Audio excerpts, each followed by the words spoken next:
Hoje nós vamos ver um assunto que ganha relevo na conjuntura brasileira, né, que é a abertura de inquérito para investigar a conduta do deputado Eduardo Bolsonaro, que tem utilizado de contatos políticos nos Estados Unidos da América para, vamos dizer, como uma suposta retaliação ao processo que seu pai está sofrendo no Supremo Tribunal Federal, na primeira turma do Supremo.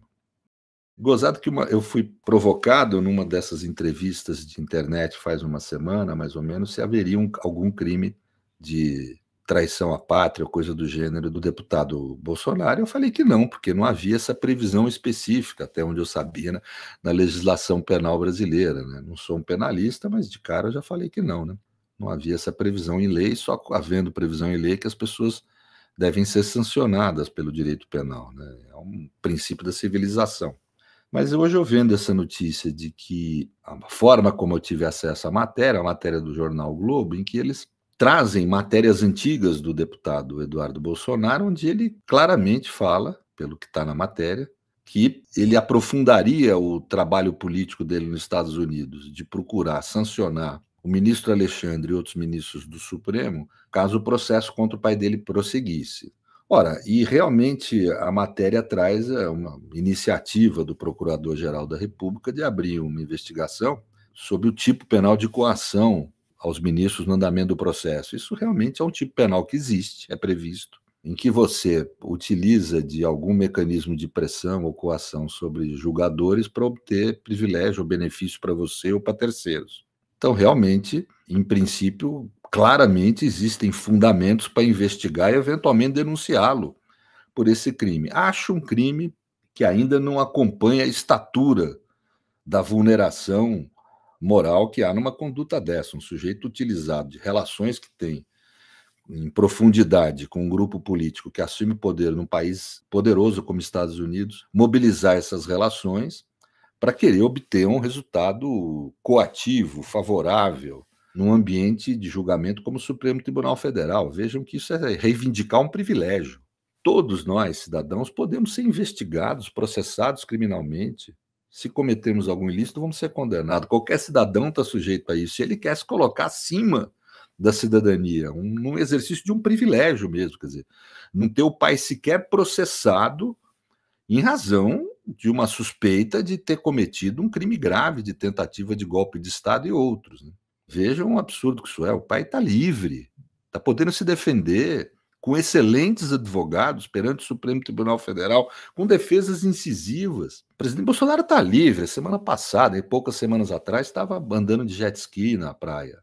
Então não há nenhum tipo de postura inadequada da justiça ante o presidente. Pior, é um julgamento que manifesta a soberania da democracia brasileira. É a corte mais qualificada no Brasil, o Supremo Tribunal Federal, nossa mais importante instituição de justiça, cumprindo a ordem jurídica constitucional.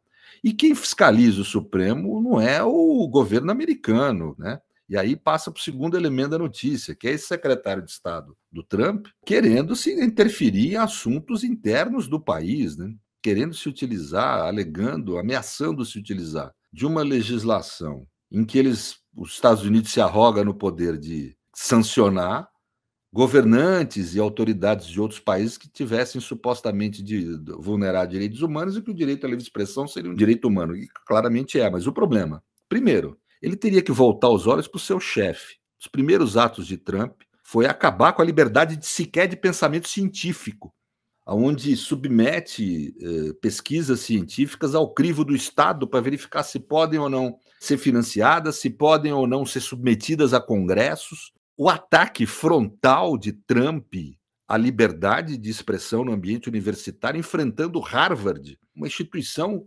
clássica e talvez a melhor universidade do mundo. Um enfrentamento claro à liberdade de expressão. Ele devia se voltar a ser o chefe primeiro. Segundo, por se é para sancionar questões de direitos humanos, em vez de pegar um juiz brasileiro que, no exercício da jurisdição, deu decisões que o ex-presidente da República considera desconfortáveis, mas que ele deveria submeter esse desconforto como cidadão que é, em vez de fazer isso de forma absolutamente abrupta e injusta, por que não sanciona? Por exemplo, o Trump, esse pessoal vive falando que a China ofende direitos humanos pelo seu regime político. Não vou entrar nesse debate aqui, mas que sancione a China. Por que não faz isso? Por que não ameaça com sanções o presidente da China? Ou o líder da Arábia Saudita, que mandou agentes do seu governo a matar, inclusive, jornalistas no exterior?